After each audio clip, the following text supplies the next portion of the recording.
ফের রাজ্যের মুখ্য সচিবকে চিঠি পাঠালেন জুনিয়র ডাক্তাররা।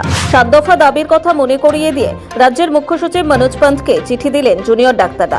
19 সেপ্টেম্বর মুখ্য সচিবের নেতৃত্বে টাস্ক ফোর্সের সঙ্গে বৈঠক করেছিলেন জুনিয়র ডাক্তাররা। সেই বৈঠকে নেওয়ার সিদ্ধান্তের কথা মনে করিয়ে দিয়ে চিঠি দিয়েছেন জুনিয়র ডাক্তাররা।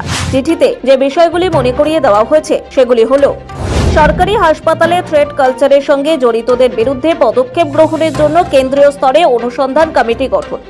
2. 7 দিনের মধ্যে র্যাগিং বিরোধী committee, hostel committee, house staff selection committee গঠন। 3. সুপ্রিম কোর্টের নির্দেশ মেনে সব মেডিকেল কলেজ ও হাসপাতালে টাস্কফোর্স গঠন। কলেজ কাউন্সিল বৈঠক ডেকে গণতান্ত্রিক পদ্ধতিতে ছাত্র সংসদ নির্বাচন।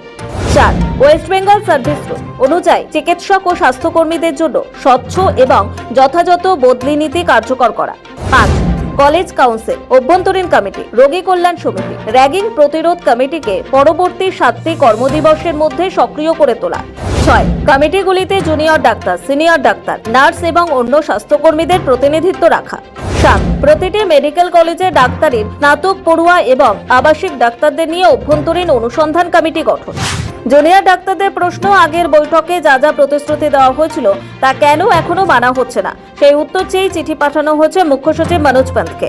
আরজিকর হাসপাতালে মহিলা চিকিৎসককে ধর্ষণ এবং খুনের ঘটনার বিচার চেয়ে এবং হাসপাতালে চিকিৎসকদের নিরাপত্তা এবং সুষ্ঠু কাজের পরিবেশ গড়ে তোলার দাবি জানিয়ে ফের জুনিয়র ডাক্তাররা এই 7টি দাবির কথা উল্লেখ করে চিঠি দিলেন মুখ্য সচিবকে। সৌভিক সান্যালের রিপোর্ট, সময়, কলকাতা।